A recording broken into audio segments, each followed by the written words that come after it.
technology, Manchester City banned for 2 seasons. The CERN's LHC accelerator.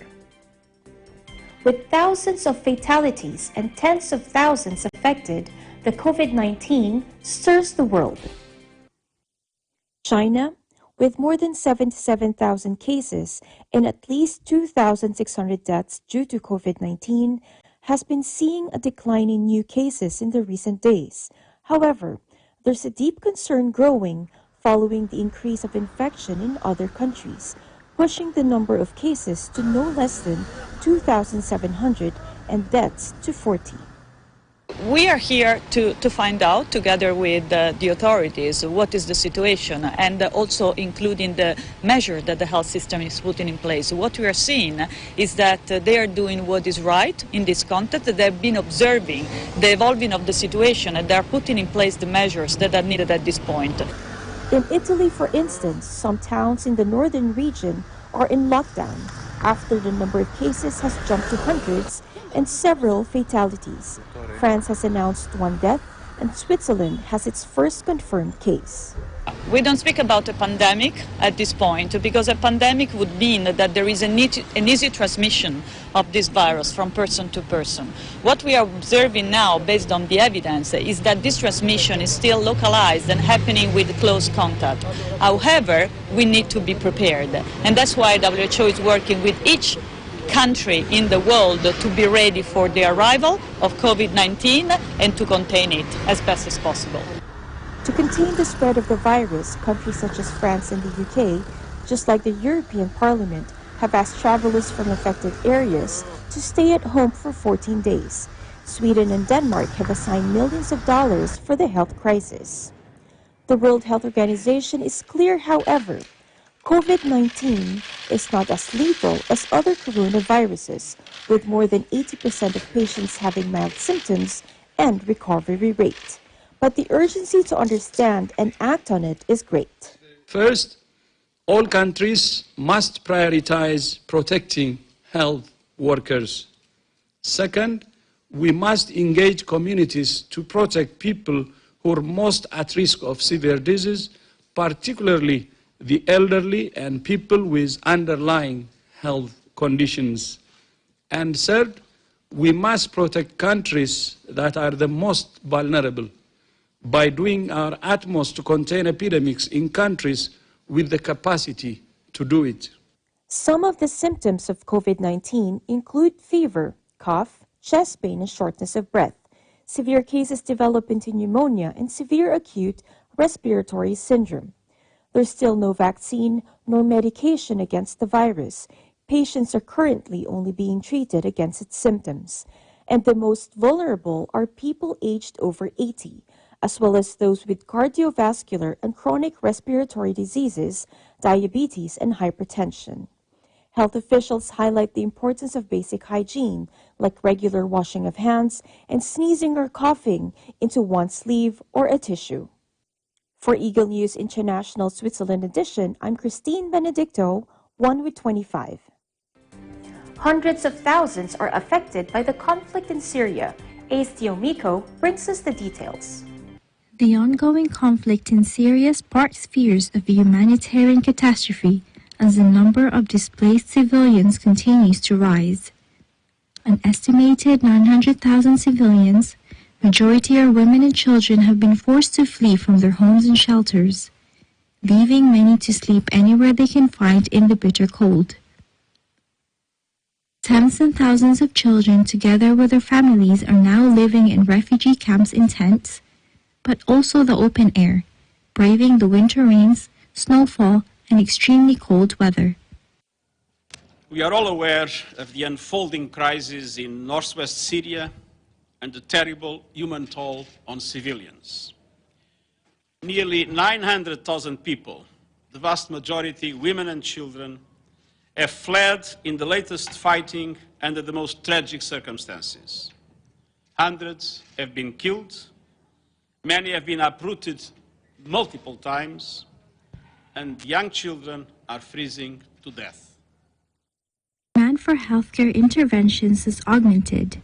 It has been reported that civilian infrastructures, such as healthcare facilities and hospitals, have also been a recent target of the ongoing attacks. The High Commissioner puts it, no shelter is now safe. And as the government offensive continues and people are forced into smaller and smaller pockets, she fears even more people will be killed. Furthermore, according to Mark Kutz, United Nations Deputy Regional Humanitarian Coordinator for the Syria crisis, the fighting had damaged some 77 hospitals and other medical facilities. With the vulnerability of the displaced children and families heightened, their need for urgent humanitarian assistance as well as basic services becomes all the more crucial. The scale of the situation, however, is far greater than expected. The crisis really demands immediate action from the Security Council, from member states around the world, because this is a crisis now on a scale that we've not seen throughout the entire Syrian war. This is the biggest single displacement that we've seen throughout the Syrian war. We've seen more than 1,700 civilians killed in the last year. And those are just the numbers that have been verified, documented and verified by the UN. The needs of the people are barely being met as United Nations tries to double the aid deliveries across a border crossing from Turkey from 500 to 100 trucks a day. I'm really concerned about the continuation of this humanitarian operation cross-border from Turkey. The whole world can see how important this lifeline is. This is an important corridor where we've been supplying vulnerable civilians throughout the last few years. The needs in the last few months have gone up, they have not gone down. And so it's absolutely vital that we maintain this humanitarian corridor and that we have a Security Council resolution that allows the United Nations and other humanitarian actors to continue to operate across border from. For EBC International, Switzerland edition, I am Ace Chimiko, 1 with 25. Reaching out to fellow men is a regular activity of the Iglesia Ni Cristo Church of Christ around the world. Our Spain Bureau reports. The members of the Church of Christ here in Barcelona, Spain held an event called Mis Paisanos Mis Hermanos, or Kabayan Ko Kapatid Ko. Many guests were invited in this event. Es un gusto para mí estar aquí. Estoy aquí porque estoy invitado. Me invitó un amigo.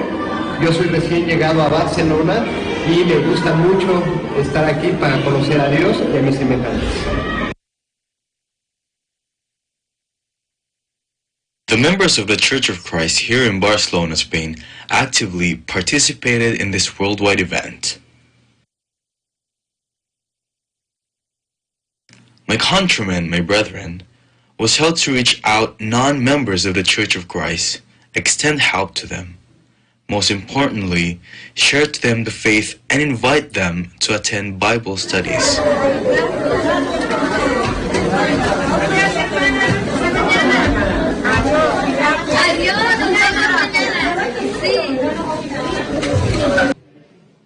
Ang Iglesia po ni Cristo ay magsasagawa po dinilusat ng gawaing kabayan ko, kapatid ko, upang ipadama namin sa lahat ng mga tao ang utos ng Diyos na ibigin ang kapwa, ibahagi ang aming pananampalataya, makatulong sa kapwa na nangangailangan, lalo na sa mga taga-sanlibutan na hindi pa nag-uusan ng kauunawa tungkol sa kahalagahan ng Iglesia ni Cristo sa kapakanan ng kaligtasan ng tao.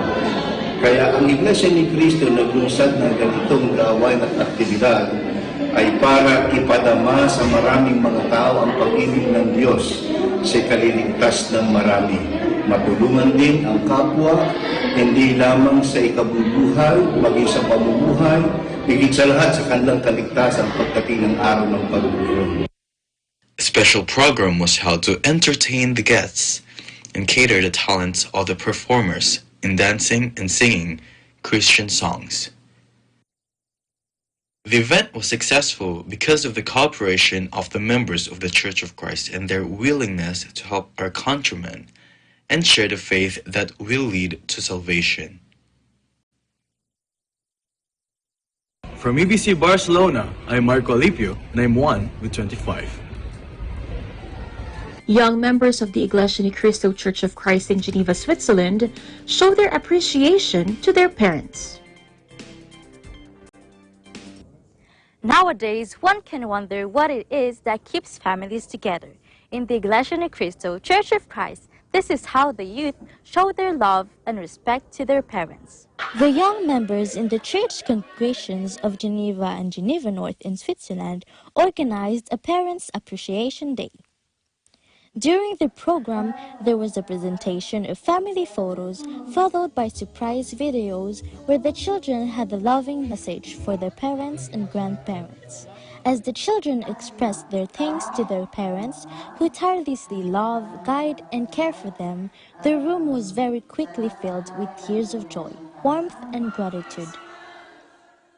The children also prepared a few more surprises.